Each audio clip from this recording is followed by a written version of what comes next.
Think back to your childhood and ask yourself this question. How much did my daddy play with me? All the Jeffreys are hearing is, daddy, that's sexual, that's gay, did your daddy play with you? Shut the up, Jeffrey. This is a serious matter that we're talking about. Adonis says that fatherhood is our purpose, the greatest mission that we will encounter as men. And so it's really worth asking this question seriously. I read a really interesting book called The Boy Crisis, and there's a part of it that I really wanted to speak to you about because it's these small things that you don't even realize would have such a big impact after, stuff happened in childhood. And the book mentioned the value of rough and tumble play. And it said that fathers are way more likely to take part in rough and tumble play with their children than mothers. And essentially what that means is that dads are more likely to kind of throw their children around and wrestle with them than mothers are. And I think that's kind of common sense. You would assume that a dad is more likely to do that than mothers. And it also went through a bunch of very interesting kind of political and social and cultural reasons why rough and tumble play is actually going down. So it's essentially fathers are being allowed to roughhouse their children less because of this kind of more sort of soft, feminized, weak society. We live in a society these kind of movements that devalue the father as a parent. And imagine if we could get deep as fuck, but bro, imagine if there's a family living in UK or the US, these quite blue pill left wing, this, I don't know political shit, but I'd assume it's left wing shit, right? Where the mother has a lot more power and the mother's seen as the more important parent and the father's being devalued, and there's a huge problem of fatherlessness. Essentially, modern families live in the mother's frame and not the father's. The issue with that, so living in the mother's frame means kind of living by the mother's rule instead of the father's rule. So, previously 50 years ago, 100 years ago, the father would have ruled the household. And now it's kind of the opposite way around, the mother does. And that could sound, that's kind of nice and stuff. But the issue with that is that mothers generally, in this specific situation, mothers generally can't see the value of something like rough and tumble play, especially because rough and tumble play in this, it's such a huge phrase. Rough and tumble play, I'm just going to call it aggressive playing, play fighting and stuff, right? So, your daddy will throw you around in the air, your daddy will wrestle with you. And what would happen when that happens? And what could potentially be a negative consequence of that kind of roughhousing play? The child could get a little bit hurt, experience a little bit of pain, and then cry. And so the mother has this vibe of oh, well, I told you so. See, you can't be playing with them. They're what are you doing throwing up? Mothers can generally, and this is obviously a stereotype, but it's there is data to back this. Mothers are way more careful with their children and stuff. And so they do view aggressive sort of play as too far. And of course, when the child cries, well, yeah, see, I told you so. What this book said is that when the child cries, it's such an important experience for the child. And literally the stuff that I learned from this book, bro, it was so interesting. It said that the adults who didn't experience that kind of play with their dad when they were younger don't seem to be in their bodies as much. And I don't know if you can relate to that, but that literally just clicked and I was oh fuck, that's so true. Children who were closest to their mothers and didn't have, daddy throwing them around and wrestling with them, they seem weird in their bodies. There's a video of me, I was in Santorini in Greece and I was gonna go jump in a pool and I literally jumped like a dumbass, bro. I literally jumped and I captioned the video with, I jump like I have unresolved childhood trauma. And it's something fucking clicked, bro. When I read this line saying, okay, children who didn't experience that kind of aggressive play with their father, they're just so immobile, they're so inagile. And you could probably relate to this. If you didn't have daddy throwing you around, you're probably just stiff in your body. And there's some kids, I've noticed this when I was doing a bit of training outdoors with a couple of friends. And you can do you practice handstands with your friends or something. And I noticed that when he would kind of fail the handstand, he would agilely sort of not fall flat.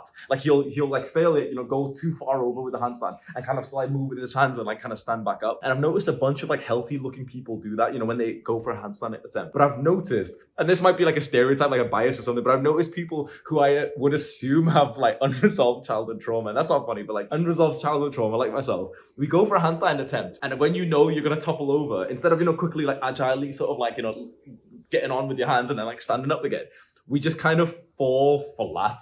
I've noticed that, man. And this is a weirdly specific thing to talk about. And it sounds jokey, I'm laughing in this video, but it's actually really, really, really serious. I've said that the purpose of our cult if there was like one grand mission that we could focus on, it's to reverse fatherlessness. Fatherlessness is a huge problem that's not being talked about because it seems quite like anti-women, like feminist to talk about it. And honestly, it seems like the majority of the work I do here in this movement is just to kind of ease the symptoms of fatherlessness. I actually had this thought, if you've watched a lot of my videos, this is probably gonna surprise you, but I had this thought.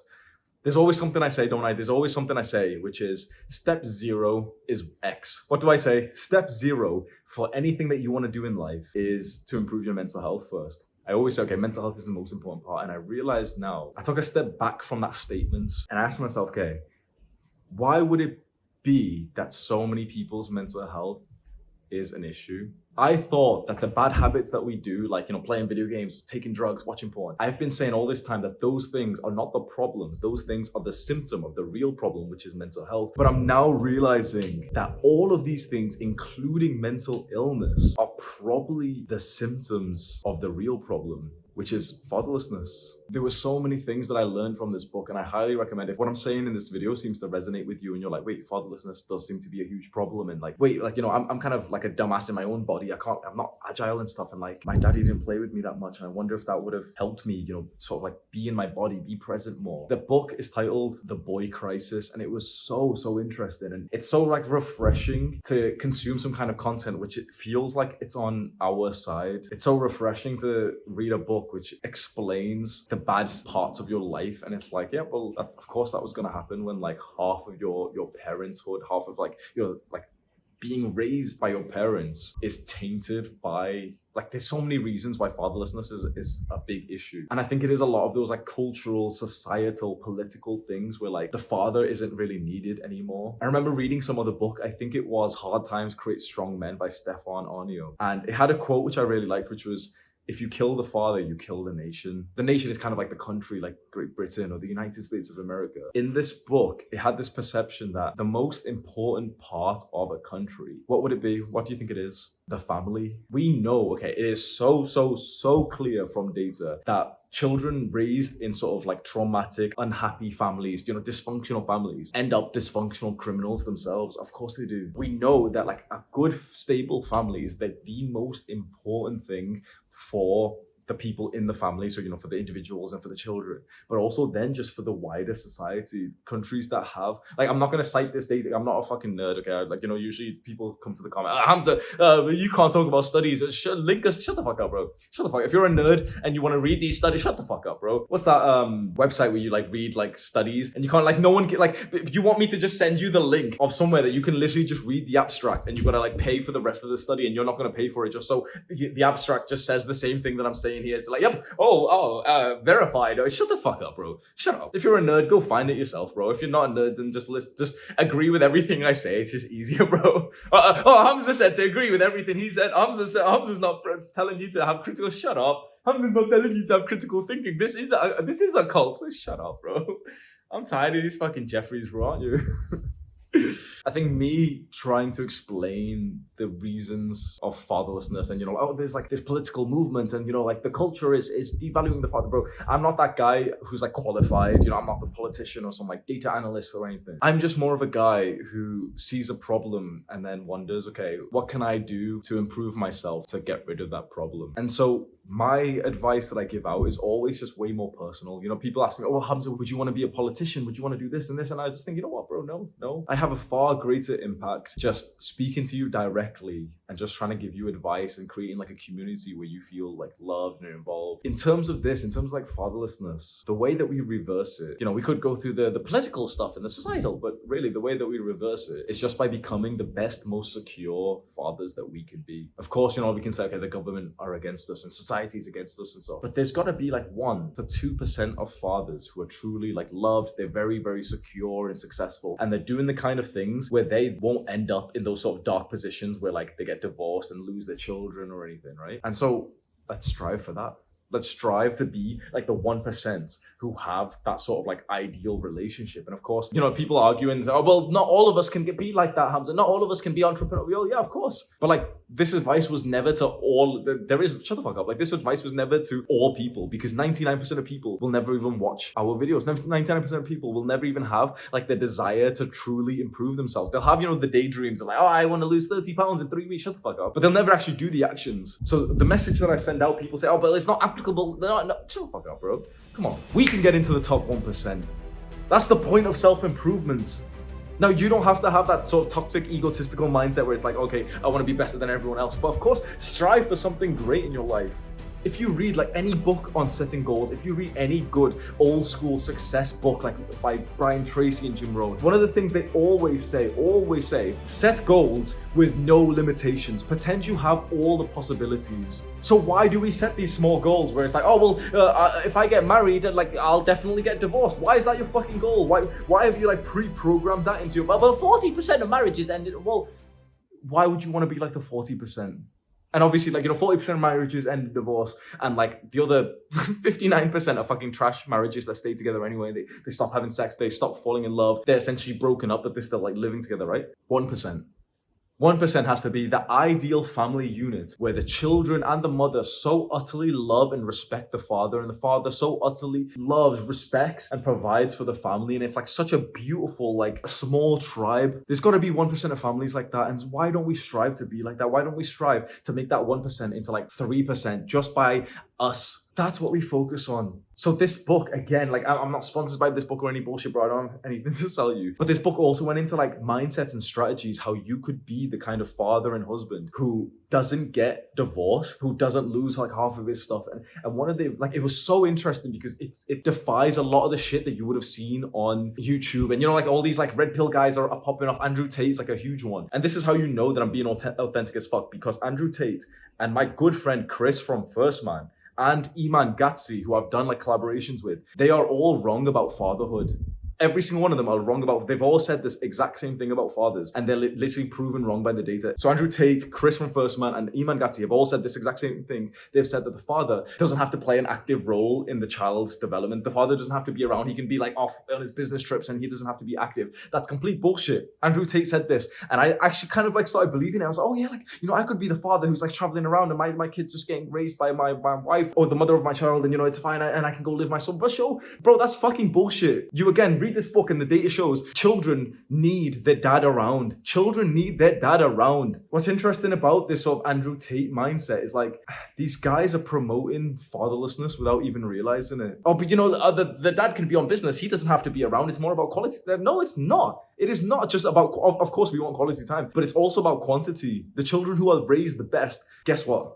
They were raised by their father 50% of the time. The father was around pretty much as equal as their mother was. That's the best thing for a child's development. So this is where I really, really like Chris from First Man's mindset with like the male advantage, with this idea, okay, don't have children too early. Don't have children before you're successful. Don't have children before you're financially free. So Chris recommends pretty much just full focus on fitness and success, fitness and money, till you're around age 35, 37, and then have children when you're literally rich. So he says, okay, you're 20 years old, you're watching this, you're 22 years old, bro, for 15 years, focus on first, build the fucking body as well, but then also just for 15 years, just focus, okay, become successful. Just focus on becoming financially free, make multi-millions. And bro, it's not as hard as it, for 15 years, it's not as hard. But there's so many 37-year-olds who have worked hard for 50, shut the fuck up. If you set that as your goal, okay, I want to be financially free, I want to have X million in net worth in investments before I have children. It's not that difficult. This is what I say about goals, and you know this is fucking true. If you set a goal like that, it's not that difficult.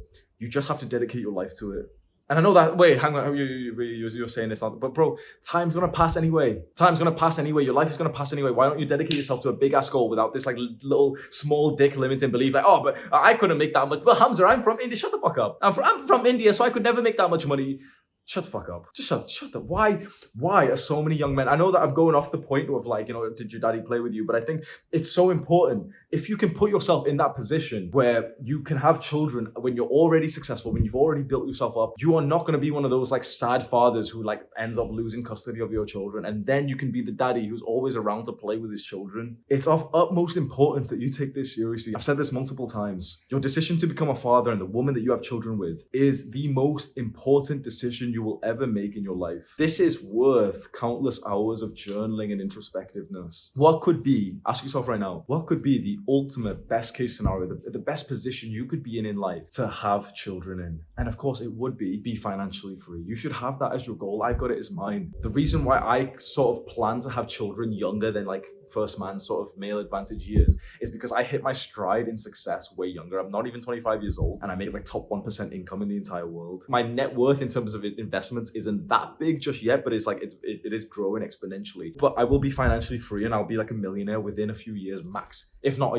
honestly, within probably a year from now. And Hamza sounds like a dick. He's boasting. I'm not boasting, bro. So you can see, okay, it's like that's my prerequisite. And it's of utmost importance that you don't turn out to be one of these fathers who have children when he's still broke and he has to work shitty jobs and then he's not even around to raise what's the point? This is why I love, again, Chris from First Man. He's got a fucking good head on his shoulders. And he made this huge ass rant video where he said people were sort of coming at him, attacking him because they were saying, oh, well, he doesn't value family. He's saying not to have family. And he said, no, I've never said not to have family. I've never said not to have children. I've said to go and make your money first so that you don't have to be one of those fathers who aren't even around for their children anyway. Because the majority of fathers are having children at age 27 to 30 and they're still broke. They're still working shitty jobs. You're a young man watching this. You're like 21, 22, 23 years old, 18 years old. Your full focus should be on developing yourself so that you can get to the point where you don't have to be like reliant on a fucking like daddy, like workplace. That you don't have to be reliant on your boss to give you like 2 weeks off because your child is sick of some bullshit. And so really this video, I know that I started it with like, you know, the importance of like rough and tumble playing. We could have talked about that.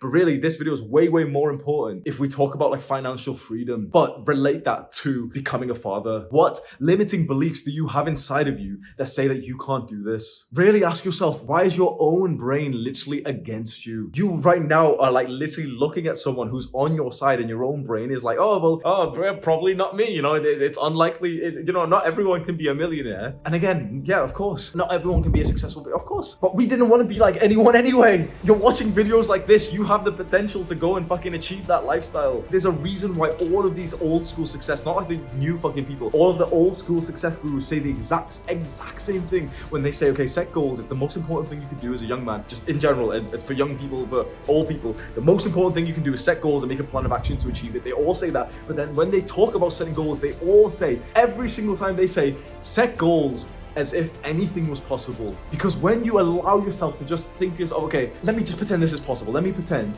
making £5 million in the next 10 years, 15 years is possible. And you write it down and you start visualizing it, your brain comes up with ideas. If you dedicate the next 15 years of your life, which are gonna pass by anyway, the time is going to pass by anyway. But now at least you've got the fucking big goal that's worth waking up for early for. Now you've got the big goal that's worth sacrificing for. Everyone else is setting these like small goals because they're thinking, oh no, that's obnoxious. It wouldn't be. Not for me, I'm from India, so maybe if I just make 10,000 rupees. Shut the fuck up. Shut the fuck up. Stop like lowering your potential with these small goals. You need the kind of goal that literally like causes like cortisol to rise through your veins and you're like, wait, what the fuck? Why am I still watching this dumbass's videos? His videos went downhill from like last year. Fuck this Hamza guy. Let me go work on my goals. You're not gonna do that if you set these small goals, which you're like, oh, but I just wanna make like I just wanna be happy. I just wanna make £1,000 a month. Shut the fuck up. Your first milestone is making £10,000 a month or $10,000 a month. That is the first big milestone. That should take you about 1 to 2 years. $10,000 a month, 1 to 2 years. That should be your first goal. It is a magical number, $10,000 a month. I promise you that's magical. That needs to be, you should not think about 1,000, shut the fuck up, or 500, I'll be happy with 1,000 or 2,000, shut the fuck up. If you set the goal for 10,000 a month, you will achieve it within 2 years. You will achieve it within 2 years. And as long as you don't bitch out, as long as you don't do this, like, oh, well, I set the goal, Hamza, and then it didn't happen. Well, did you work on it? A lot of people criticize goal setting because they're like, oh, well, systems are better. Well, goal settings create the system. Systems are better than goals. Shut up. Goals are like the OG thing, and like all these like modern day productivity YouTubers with like skinny neck, skinny wrists are telling you like, oh, systems are better. Shut the fuck up. You're not even aesthetic. You don't even go to the gym. You're telling me goals don't do. You don't have a system for going to the gym. It hasn't worked for you. Why are we listening to these like weird motherfuckers, these skinny guys who are telling you like, oh, I'm so good at productivity, and they don't even go to the gym consistently. They don't even meditate. All they do is just make fucking productivity YouTube videos. Why are you listening to people like, oh, but systems? Shut the fuck up. This feels like one of my old videos, bro. I like this fucking just being a dick on camera. I have my laptop right here. You can't see it, but it's fine. I'll describe it to you, bro. Relax. And I have a goals page on this laptop that I literally look at every single morning. For this year, my goal is to get my investment portfolio to 250K by the end of the year. So we've got about 6 months for that. It's at about 50K right now. For 2025, so 3 years from now, I want to have an investment portfolio of 10 million. That's as much money as myself and my family will need. So in 3 years, I would have ticked off like the financial / wealth / money box in terms of preparing myself to become a father. It's of utmost importance that you set that as a goal. Now just ask yourself, right? I mean, the answer's clear because you watched this far of this video, but just ask yourself, do you want to be a father? Yes or no? Like, yeah, at some point in your life. Obviously you can say, oh, well, not right now, but like just at some point in your life, do you want to be a father? I think the overwhelming majority of people will say yes. Some, like maybe a small percentage, 5 to 10% will kind of say like, nah, I don't want to have children. Fair enough. If you do want to be a father and you know at some point in your life you're going to have children, it is your duty to provide. We all know that, you know, the black sort of masculinity sort of TLDR is okay, you know, to provide and to protect and stuff, right? So we know, okay, you're gonna have to provide, and we know, okay, social society is like changed and women are working, so women can also provide and stuff. But generally, bro, it's gonna be used providing, and like you'd like to be the one who's like way more masculine, so your woman can be feminine and stuff. Generally, right? So you know you're gonna be a father. The ultimate best case, you know, again, those books and everything, they always say, okay, think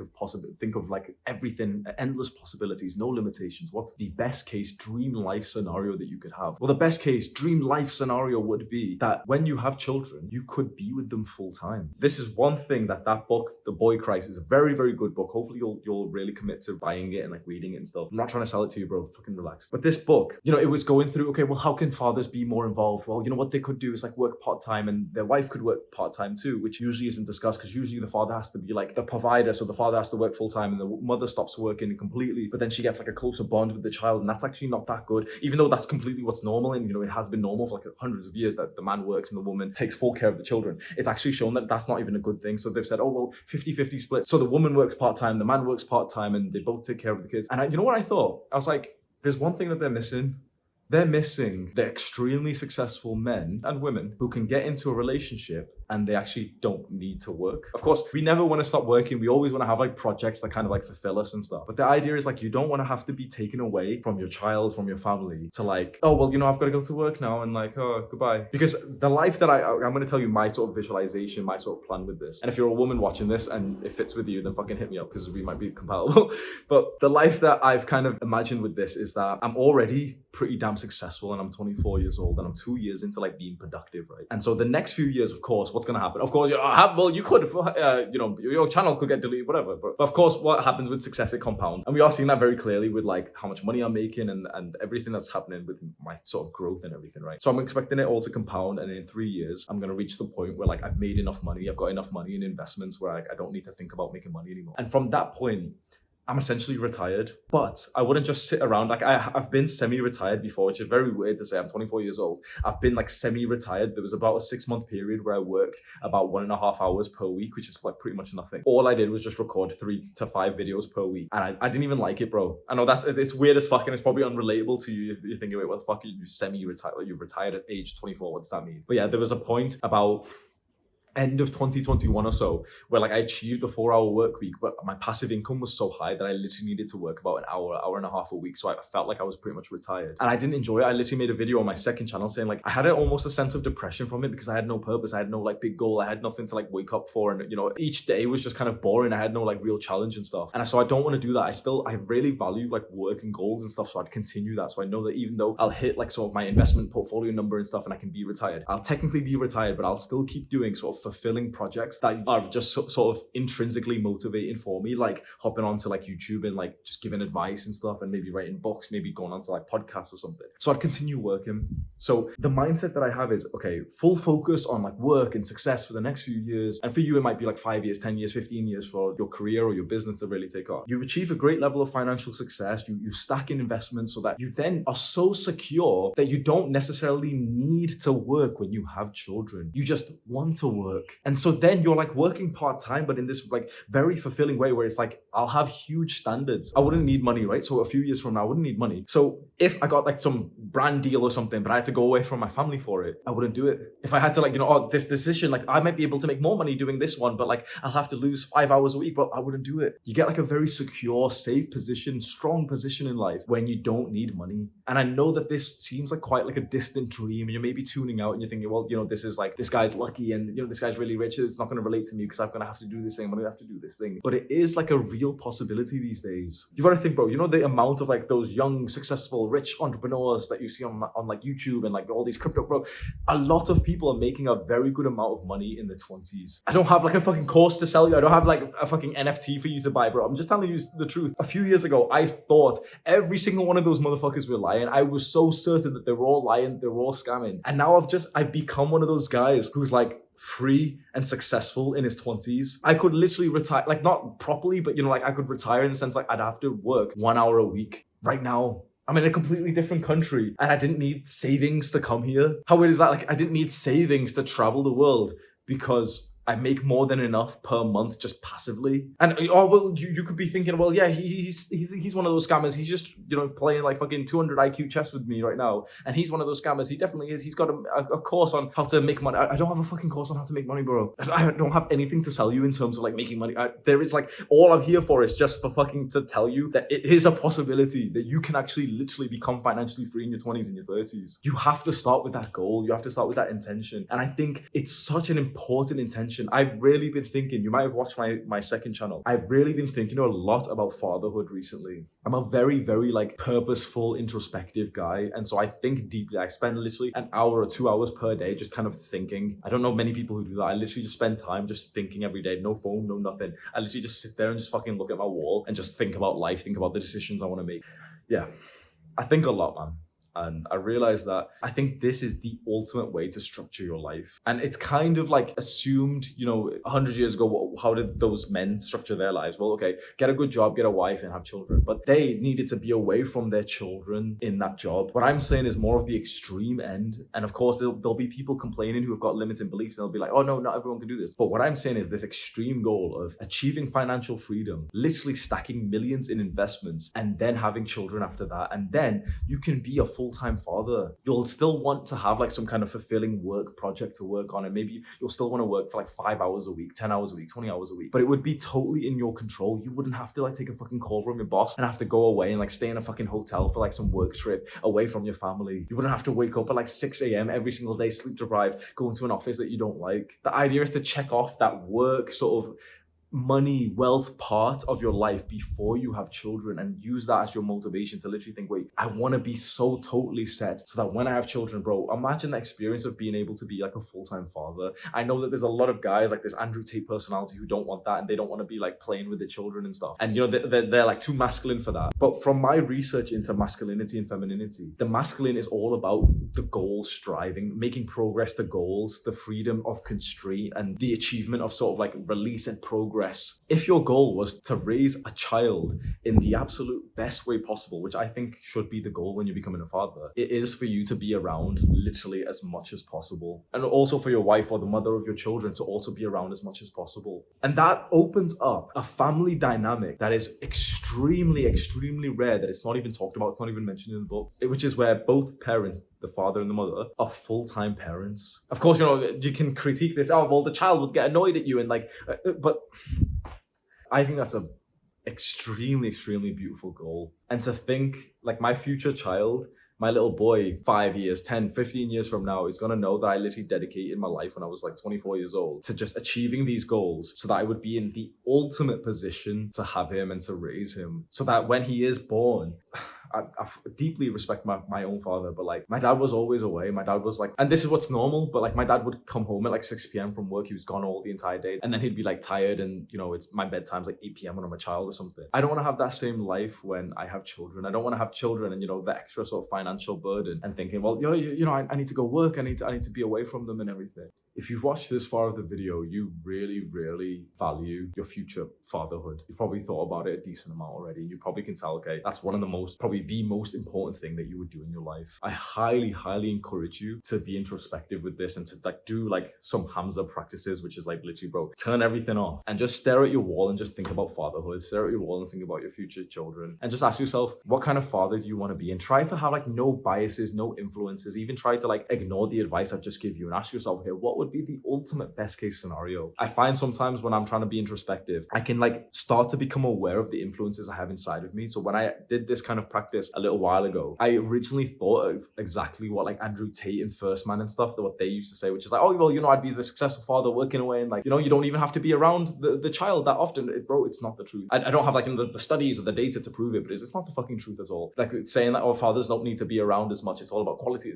That's not the truth. It's not the case. Your child will turn out worse because of that. Maybe you should like do your own research, read that book, and just spend some time really thinking about this, because the sad thing is the overwhelming majority of people, men and women, don't prepare for fatherhood/motherhood. They just kind of like stumble into it. You know, oh, well, I've got a boyfriend and like, oh, we live together, so we should have a child. But they don't prepare for it. They don't actually, like, I'm learning about fatherhood potentially 5 to 10 years earlier than I'm actually going to be a father. I think that's like an incredibly important thing to do. It is the most important thing in our lives. Of course it is. We're raising a whole nother person to raise them to become like successful, healthy, happy adults. That is a full-time job.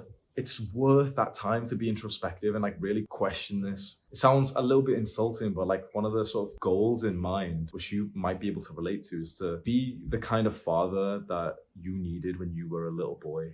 We mean no disrespect to our own fathers, because once you hit a certain level of maturity, you realize that they literally did do like what they could have done. Times were different back then. They did not have the vast amount of opportunities that we do. Your father wasn't watching self-improvement, bro. There wasn't self-improvement YouTube videos when he was 20 years old. No one knew about meditation in like the Western world then. No man was journaling, like gratitude journaling back then. We're very privileged to have this advice and to be able to connect to each other and share ideas like this. This has never been done before, and I really hope like there's men out there, like it amazes me that there's a young man out there watching this who's able to sort of like take my learning lessons and to use it himself, and then also that he can spread his. He can go onto my Discord server, which is linked in the description of this video, and you can like post your learning lessons there, and like we can all share these like random like bits of wisdom that we would have only been able to like in our own kind of tribe and community 20 years ago. So I hope you really find value in the things that I've said in this video. You can subscribe to our channel if you want to.